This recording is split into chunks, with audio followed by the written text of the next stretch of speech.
Hello doctors. तो आज हम स्टार्ट करेंगे एनाटॉमी की क्लिनिकल सीरीज।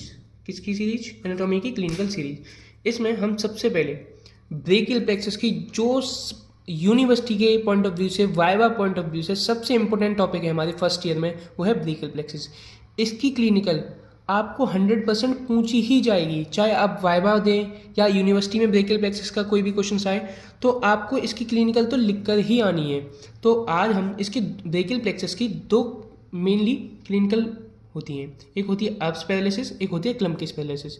तो मैं आपको जितनी भी क्लिनिकल पढ़ाऊंगा वो सारी बीडीसी से रहेंगी, तो आप बीडीसी को ही फॉलो करें क्योंकि उसमें क्लिनिकल बहुत अच्छी दे रखी है। सारे मतलब अच्छे से समझाया गया है, site of injury, causes of injury, उसका मतलब जो भी इफेक्ट है, नर्व रूट इन्वॉल्व कौन सी हुई है, वो सब अच्छे से समझाया गया है। तो चलिए टाइम वेस्ट न करते हुए स्टार्ट करते हैं। हम सबसे पहले पढ़ेंगे अब्स पैरालिसिस। अब अब्स पैरालिसिस क्या है? इसका साइट ऑफ इंजरी देखिए। इसका साइट ऑफ इंजरी क्या रहेगा? अपर ट्रंक रहेगा। मतलब ब्रेकियल प्लेक्सस की 3 ट्रंक रहती हैं, अपर ट्रंक, मिडिल ट्रंक और लोअर ट्रंक। तो अब्स पैरालिसिस में इंजरी किस ट्रंक में होगी? ब्रेकियल प्लेक्सस के अपर ट्रंक में, ठीक है।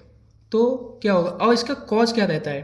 अब्स पैरालिसिस में इसका कॉज ऑफ इंजरी रहता है जैसे कि undue separation of the head from the shoulder. मतलब आपका शोल्डर या आपका हेड, इन दोनों के बीच में ज़्यादा सेपरेशन होगा। कैसे होगा?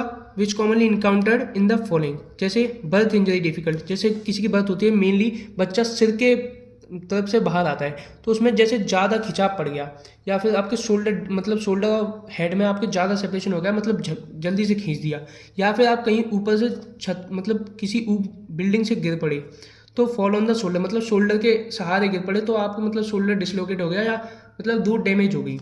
या फिर एनेस्थीसिया देते वक्त किसी ने मतलब कोई इम्पैक्टेशन रहे, कोई मतलब प्रॉपर उसको देना नहीं आता तो उसने मतलब गलत जगह इंजेक्ट कर दिया, ठीक है। अब देखिए इसमें नर्व रूट इन्वॉल्व, कौन सी नर्व रूट इन्वॉल्व होती हैं? तुम्हारी ब्रेकियल प्लेक्सस में मेनली C5 to C7 और T1 हमारी रहती है।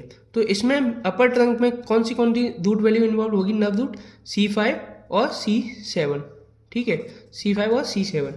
अब इसमें मसल मेनली कौन सी पैरालिसिस होती है? ये सब बीडीसी में दे रखा है, मसल बाई हेडिंग दे रखा है।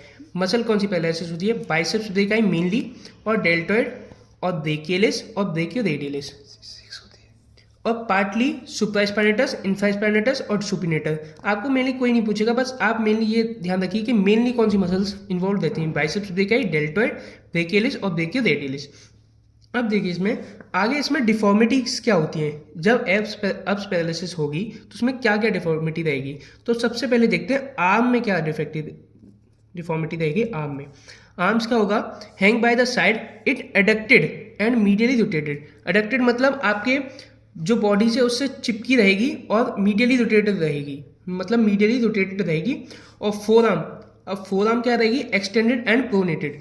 सुपिनेशन प्रोनेशन आपको पता होगा, तो फोर आर्म क्या रहेगी? एक्सटेंडेड रहेगी और प्रोनेटेड रहेगी, ठीक है।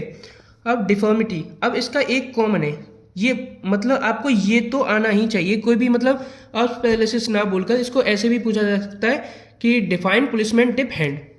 तो इसको कॉमनली पुलिसमैन टिप हैंड भी बोलते हैं, और बेटर्स टिप हैंड भी बोलते हैं, और पोर्टर टिप हैंड भी बोलते हैं। क्यों? क्योंकि जैसे आपने देखा होगा कभी ट्रैफिक सिग्नल आपसे कभी ना कभी तो ब्रेक हुआ ही होगा, तो क्या करते हैं वो पुलिसमैन ऐसे करके लेता है आपसे। जो भी अगर रिश्वत भी लेगा ना तो वो ऐसे उल्टा हाथ करके लेगा, ठीक है। तो इसलिए इसको पुलिसमैन टिप हैंड बोलते हैं, और वेटर टिप हैंड बोलते हैं, और पोर्टर्स टिप हैंड बोलते हैं। अब इसमें डिसेबिलिटी और डिफॉर्मिटी, ये दोनों शब्द में देखिए। डिसेबिलिटी मतलब क्या क्या नहीं कर सकता वो इस पैरालिसिस के होने के कारण, और डिफॉर्मिटी कि क्या क्या प्रॉब्लम हो रही है उसको, मतलब क्या फेस हो रहा है उसको। और डिसेबिलिटी में देखिए the following movement are lost, कौन से मूवमेंट लॉस्ट हो जाएंगे? हमारी आर्म कैसी थी? एडक्टेड, तो एडक्टेड है तो एबडक्शन नहीं कर पाएगा वो। मीडियली रोटेटेड थी हमने देखा डिफॉर्मिटी में, तो lateral rotation of the arm नहीं हो पाएगा, ठीक है। अब flexion and supination of the four arm, deformity में क्या था?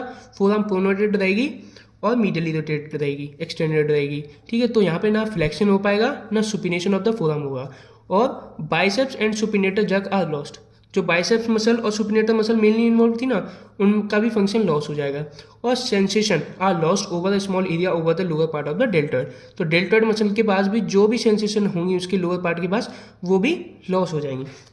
अब इसमें एक कॉमनली क्वेश्चन पूछा जाता है आपसे, वाइवा में पूछा जाएगा कि डिफाइन द अप्स पॉइंट, मतलब आपसे पूछा जाएगा कि अप्स पॉइंट में क्या क्या इन्वॉल्व रहता है। तो अप्स पॉइंट में आप देखिए एक C5 रूट रहेगी, एक C6 रूट रहेगी, ठीक है।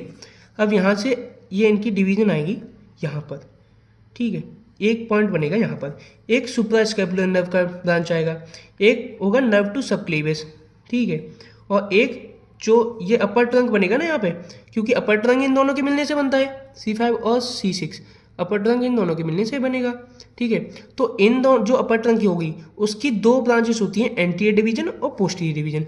तो ये इसका एंटीरियर डिवीजन और ये इसका पोस्टीरियर डिवीजन, ठीक है। और ये आ गई आपकी सुप्रा स्कैपुलर नर्व और ये नर्व टू सबक्लेवियस, ठीक है। तो ये सारे मीटिंग जिस पॉइंट पर मीट करेंगे ना सारे, उसी पॉइंट को हम बोलेंगे अप्स पॉइंट, ठीक है। ये कॉमनली क्वेश्चंस आपसे हर वाइवा में पूछा जाएगा। अगर कोई भी एक्सटर्नल या आपका कोई भी फैकल्टी पूछेगी तो मेनली इसमें ये तो जरूर पूछेगी ही पूछेगी कि अप्स पॉइंट क्या होता है और उसमें क्या क्या मतलब किन चीज़ों से मिलकर वो बनता है, ठीक है। तो आई होप आपको वीडियो अच्छी लगी होगी और आगे भी हम ऐसी क्लिनिकल सीरीज हमारी कंटिन्यू होगी। आगे हम नेक्स्ट वीडियो में क्लम्की स्पाइरलिस भी डालेंगे। So thank you guys and hopefully आप एंजॉय करेंगे हमारी क्लिनिकल सीरीज़ को। तो थैंक यू।